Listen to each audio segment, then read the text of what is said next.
नमस्कार, श्री स्वामी समर्थ. आज आपल्या महाराष्ट्रातील प्रत्येक घरात, विशेषतः आपल्या माता भगिनींच्या मनात एक गुप्त खंत किंवा चिंता सतत सतावत असते. अनेक महिला सांगतात की ताई, आम्ही दरवर्षी न चुकता वटपौर्णिमेचे कडक व्रत करतो, कडक उपवास धरतो, वडाच्या झाडाला मनोभावे सुती दोरा गुंडाळतो, तरीही आमच्या घरात सुख शांती का नाही? नवऱ्याच्या नोकरीत किंवा व्यवसायात सतत चढ उतार का येतात? कमवलेला पैसा औषधांमध्ये किंवा कोर्ट कचेरीच्या कामात वाया जातो आणि सर्वात महत्त्वाचं म्हणजे पती पत्नीमध्ये पूर्वीसारखी गोडवा का उरलेला नाही? तर माझ्या मित्र आणि मैत्रिणींनो, आज आपल्यापैकी बहुतांश कुटुंब एका अनामिक आर्थिक आणि मानसिक चक्रात अडकलेले आहेत. स्त्रिया घरासाठी, पती दीर्घायुष्यासाठी आणि मुलांच्या प्रगतीसाठी अहोरात्र झटतात, रक्ताचं पाणी करतात, उपवास तापास करतात, पण तरीसुद्धा महिना अखेरला पदरात निराशा पडते. घरात अचानक कोणाचं तरी आजारपण डोकं वर काढतं. नवऱ्याच्या हातात आलेली मोठी बिझनेस डील शेवटच्या क्षणी कॅन्सल होते. मग मनात प्रश्न येतो, माझ्या पूजेत, माझ्या व्रतात काही चूक होते का? मैत्रिणींनो, खरे सत्य आणि विश्लेषण शास्त्र सांगते की व्रत केवळ उपाशी राहून किंवा केवळ झाडाची पूजा करून पूर्ण होत नाही, तर व्रताचा उद्देश असतो आपल्यातील सद्गुण वाढवणे आणि सृष्टीतील सकारात्मक ऊर्जेचा, म्हणजेच पॉझिटिव्ह एनर्जी आपल्या घराकडे आकर्षित करणे. जेव्हा आपल्या कुंडलीत किंवा घरातील वास्तूत काही दोष असतात, तेव्हा आपण केलेली पूजा देवापर्यंत पोहोचायला अडथळे येतात. माझ्या प्रिय बंधू आणि भगिनींनो, या वटपौर्णिमेला तुमच्या या सर्व अडचणींवर, आर्थिक चणचणीवर आणि पतीच्या प्रगतीमधील अडथळ्यांवर मात करणारा एक महाउपाय मी घेऊन आलेली आहे. या वटपौर्णिमेला वडाच्या पूजेसोबतच जर तुम्ही गौमातेची, म्हणजेच गायीची एका विशिष्ट पद्धतीने सेवा केली आणि तिला एक गुप्त वस्तू खाऊ घातली, तर तुमच्या सुखी संसाराला कोणाचीही नजर लागणार नाही. मंडळी, हा व्हिडिओ अगदी शांतपणे शेवटपर्यंत पहा, कारण आज आपण या उपायाच्या मागे गूढशास्त्र आणि अर्थ समजून घेणार आहोत. वटपौर्णिमा आणि गोमाता पूजनाचा अद्भुत संबंध.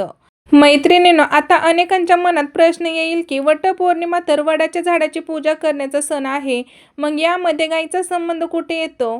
तर माझ्या प्रिय मित्र मैत्रिणींनो, आपल्या सनातन धर्मशास्त्रात कोणतीही गोष्ट विनाकारण सांगितलेली नाही.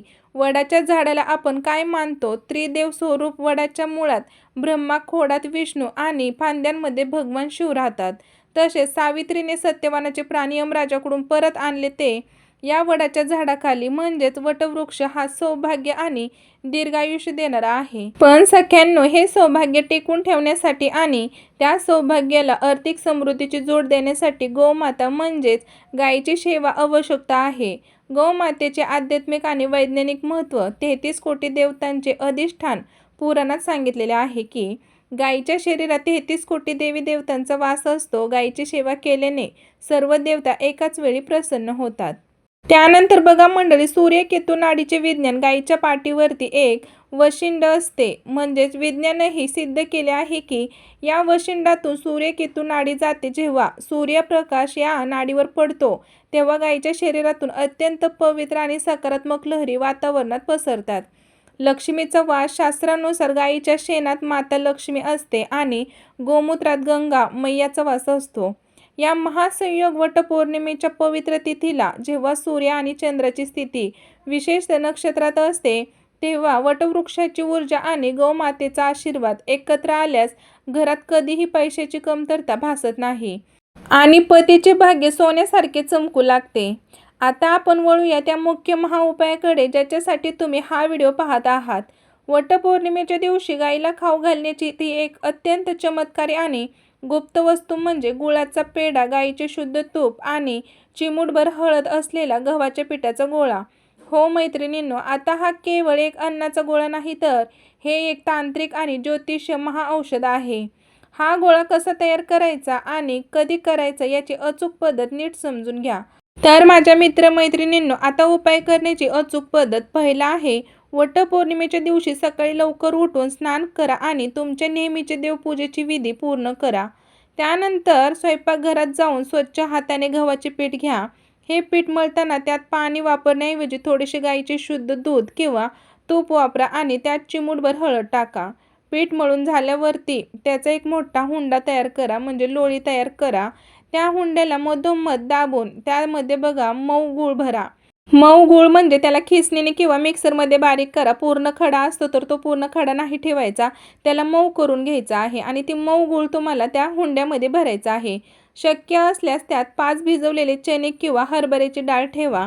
तुम्ही वडाच्या झाडाची पूजा करून आल्यानंतर किंवा पूजेला जाण्यापूर्वी हा तयार केलेला गव्हाचा गोळा एका वडाच्या पानावरती ठेवा आणि बघा मैत्रिणींनो, अत्यंत श्रद्धेने गोमातेच्या चरणी अर्पण करा. आणि वडाचं पान घेताना आपल्याला बघा झाडाचं तोडायचं नाही, खाली गळून पडलेलं स्वच्छ पान असतं तर ते पान घ्यायचं आहे.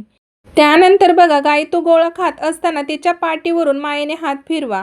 या वस्तू मागचा आध्यात्मिक अर्थ आणि ज्योतिष्य कारण असं आहे की आता आपण समजून घेऊया की आपण याच वस्तू का वापरल्या आहेत. तर बघा गहू सूर्यग्रहाचा कारक, गव्हाचा संबंध थेट सूर्यदेवाशी आहे. कुंडलीतील सूर्य मजबूत असेल तर पतीला समाजात मान सन्मान मिळतो, नोकरीत प्रमोशन मिळते आणि व्यवसायात यश मिळते. गूळ आणि चणे गुरुग्रहांचा कारक. मूळ आणि चण्याची डाळ जी आहे तर ती गुरु बृहस्पती यांची प्रिय वस्तू आहे. सुवासिनी महिलांसाठी गुरुग्रह हा वैवाहिक सुखाचा आणि अखंड सौभाग्याचा मुख्य कारक मानला जातो. हळद आणि तूप लक्ष्मी कारक आहे. हळदी ही माता लक्ष्मीला अत्यंत प्रिय आहे. ती घरातील नकारात्मकता नष्ट करते आणि तूप जे आहे तर ते समृद्धीचे प्रतीक आहे. जेव्हा गौमाता हा गोळा आपल्या जिभेने चाटून खाते तेव्हा तुमच्या पतीच्या कुंडलीतील सूर्य आणि गुरु दोष तात्काळ समाप्त होतो. यमराज सुद्धा अशा व्यक्तीच्या कुटुंबाचे संरक्षण करतात, कारण गौमातेची तृप्ती ही यमराजाला शांत करते. त्यानंतर अनेक माता भगिनींची अशी तक्रार असते की आमच्या पतीचे आमच्याकडे लक्ष नसते, घरामध्ये सतत चिडचिड होते, छोट्या छोट्या गोष्टीवरून भांडणे होतात. जर तुमच्या वैवाहिक आयुष्यातील प्रेम कमी झाले असेल तर वटपौर्णिमेच्या दुपारी किंवा संध्याकाळी हा दुसरा उपाय अवश्य करायचा आहे. मैत्रिणींनो, त्या करायची अचूक पद्धत बघा. वटपौर्णिमेच्या दिवशी 2 ताजी न फाटलेली विड्याची पाने घ्या, म्हणजेच नागवेलीची पाने घ्या. त्यानंतर मैत्रिणींनो, त्या पानाला थोडेसे केशर किंवा कुंकू पाण्याने ओले करून श्री शब्द लिहा. त्यानंतर ते त्याच्यावरती 1 सुपारी आणि 1 रुपयाचे नाणे किंवा 5 रुपयाचे नाणे, तुमच्याकडे जे नाणे असेल ते ठेवायचं आहे. या पानावर घरात बघा बनवलेली गोड पुरी किंवा आपण पुरणपोळी म्हणतो किंवा बघा सुहाली ठेवा आणि हे संपूर्ण ताट गाईच्या समोर घेऊन जा. त्यानंतर बघा गाईला मनोभावे नमस्कार करा. तिच्या डोळ्यामध्ये पाहून आपल्या पतीचे नाव घ्या आणि सुखी संसाराची प्रार्थना करा. त्यानंतर गाईला ते खाऊ घाला. यामागचे शास्त्र, विड्याची पाने हे तांबूल मानली जातात, जे अर्पण केल्याने नात्यातील ओलावा आणि आकर्षण वाढते. केसर आणि गोड पुरीमुळे कुंडलीतील शुक्र ग्रह बलवान होतो. शुक्र हा प्रेम, विलास आणि वैवाहिक सुखाचा स्वामी आहे. हा उपाय केल्याने पती पत्नींमधील जुने वाद मिटतात आणि नात्यांमध्ये गोडवा निर्माण होतो. तसेच मित्रांनो, आता आपण पाहणार आहोत तिसरा महाउपाय, जो आर्थिक अडचणींवर रामबाण मानला जातो. जर तुमच्या डोक्यावर कर्जाचा डोंगर असेल, दुकान चालत नसेल किंवा दिलेले पैसे अडकून पडले असतील तर वटपौर्णिमेच्या सूर्यास्तापूर्वी हा उपाय नक्की करा. मैत्रिणींनो बघा, बाजारातून किंवा शेतामधून ताज्या हिरव्या चारा, गवत किंवा कुट्टी घेऊन या. त्या हिरव्या चाऱ्यावर थोडेसे काळे तीळ शिंपडा. हा चारा घेऊन गायीजवळ जा. चारा खाऊ घालताना गायीच्या पाठीवरती असलेल्या बघा वशिंडाला स्पर्श करा आणि मनात ओम नमो भगवते वासुदेवाय नमः किंवा आपल्या कुलदैवताचा जो मंत्र असतो तर तो जप करा. यामागचं अर्थशास्त्र आणि शास्त्र असं आहे की हिरवा चारा हा बुधग्रह, हिरवा रंग हा बुधग्रहांचा आहे. बुध हा व्यापार, बुद्धी आणि धनप्राप्तीचा कारक आहे. माझ्या प्रिय मित्र मैत्रिणींनो, गायला हिरवा चारा दिल्यामुळे बुध ग्रह मजबूत होतो, त्यामुळे व्यवसायात अचानक तेजी येते. काळे तीळ जे आहे तर ते शनी आणि राहू शांत होते. काळे तीळ जे आहेत तर ते गरिबी आणि नशिबातील अडथळे दूर करतात. जेव्हा गायीच्या मुखात हे दोन्ही पदार्थ जातात तेव्हा गरिबीची दारिद्र्य योग नष्ट होऊन धनलक्ष्मी योग सुरू होतो. तसेच मित्रांनो, आता बघा आपण चौथा उपाय पाहणार आहोत. घरातील नकारात्मक ऊर्जा आणि नजर दोष दूर करण्यासाठी. अनेकदा घरात पैसा येतो पण तो कोणाचा तरी वाईट नजर लागते आणि अचानक घरातील मुख्य व्यक्ती आजारी पडते. डॉक्टर बदलूनही आजार बरा होत नाही. अशा वेळी हा उपाय करा. त्यानंतर बघा मंडळी, तुम्हाला काय करायचंय, वटपौर्णिमेच्या रात्री सूर्यास्तानंतर घरात एक साधी भाकरी म्हणजेच बघा पांढरी भाकरी किंवा पोळी बनवा. लक्षात ठेवा, यावर मीठ, तेल किंवा तूप लावायचे नाही. ती पोळी घरातील आजारी व्यक्तीच्या किंवा संपूर्ण घराच्या मुख्य दरवाजावरून घड्याळाच्या उलट दिशेने 7 वेळा ओवाळा किंवा उतारा करा. त्यानंतर त्या पोळीला थोडासा काळा गूळ किंवा मोहरीचे तेल लावून ती पोळी रात्रीच्या वेळी एखाद्या काळ्या गाईला किंवा कोणत्याही उपलब्ध गाईला खाऊ घाला. यामागचे रहस्य, अमावस्या आणि पौर्णिमा या तिथींना सृष्टीतील नकारात्मक शक्ती जास्त सक्रिय असतात.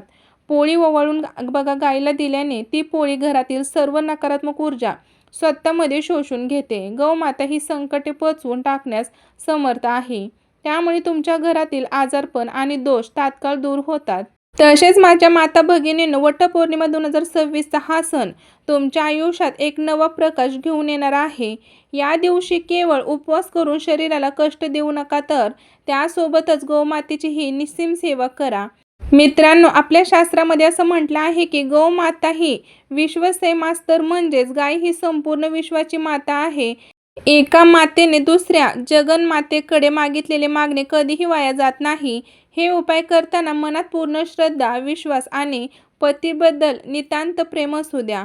या वटपौर्णिमेला हा महाउपाय नक्की करून पहा आणि तुमच्या आयुष्यात, तुमच्या संसारात काय सकारात्मक बदल झाले आहेत हे मला कमेंट बॉक्समध्ये नक्कीच लिहून कळवा. त्यानंतर बघा माझ्या मित्रांनो, आता आपण गायीचे महाउपाय तर पाहिले, पण अनेकदा काय होतं, आपण उपाय अगदी बरोबर करतो, पण पूजेच्या वेळी अशा काही चुका करून बसतो ज्यामुळे उपायांचे फळ मिळत नाही आणि उलट घरात दोष निर्माण होतो. म्हणूनच वटपौर्णिमेच्या दिवशी सुवासिनी महिलांनी कोणत्या चुका टाळल्या पाहिजेत हे आता आपण जाणून घेऊया. त्यानंतर बघा, पहिली चूक जी आहे तर ते काळे किंवा पांढरे वस्त्र परिधान करणे. वटपौर्णिमा हा अखंड सौभाग्याचा सण आहे. या दिवशी विसरूनही सुवासिनी महिलांनी काळ्या किंवा पूर्ण पांढऱ्या रंगाची साडी किंवा वस्त्र नेसू नये. काळा रंग हा राहू केतूचे प्रतीक आहे आणि पांढरा रंग हा वैराग्याचे. या दिवशी लाल, पिवळा, हिरवा किंवा गुलाबी यासारखे शुभ रंगच परिधान करावेत. दुसरी चूक आहे वडाची फांदी तोडून घरात पूजा करणे. आजकाल शहरामध्ये सोय नाही म्हणून अनेक महिला वडाची फांदी तोडून आणतात आणि घरात कुंडीमध्ये ते लावून किंवा कळशात ठेवून पूजा करतात. पण तुम्हाला माहिती आहे का, शास्त्रानुसार जिवंत आणि जमिनीशी जोडलेल्या वटवृक्षाची पूजा करणेच फलदायी मानले जाते. फांदी तोडल्याने झाडाला इजा होते, त्यामुळे पूजेचे पूर्ण पुण्य जे आहे तर ते आपल्याला मिळत नाही. शक्यतो प्रत्यक्ष वडाच्या झाडापाशी जाऊनच पूजा करावी. तिसरी चूक आहे सुती दोरा तुटणे किंवा उलट गुंडाळणे. वडाला सूत गुंडाळताना ते नेहमीच घड्याळाच्या दिशेने बघा, म्हणजेच उजवीकडून डावीकडे गुंडाळावे. दोरा गुंडाळताना तो मध्येच तुटू नये याची काळजी घ्या. जर दोरा तुटला तर तिथेच थांबून देवाकडे क्षमा मागावी आणि पुन्हा नवीन दोरा गुंडाळावा. मैत्रिणींनो, पौराणिक कथा, सावित्रीने यमराजाकडून पतीचे प्राण कसे परत आणले बघा, त्या कालावधीत अंदाजे 2 मिनिटे. आता आपण समजून घेऊया या वटवृक्षाचे आणि सावित्रीचे खरे नाते काय आहे. अनेक सुवासिनी महिला पूजा करतात, पण त्यांना यामागची पूर्ण कथा माहीत नसते. तसेच मैत्रिणींनो, कथेशिवाय कोणतेही व्रत पूर्ण होत नाही. पतिव्रता सावित्रीने पती सत्यवान याचे आयुष्य अल्प होते. एका वटवृक्षाखाली सत्यवानाचे प्राण घेण्यासाठी स्वतः यमराज आले. यमराज सत्यवानाचे प्राण घेऊन दक्षिण दिशेला निघून गेले, पण सावित्रीने हार मानली नाही.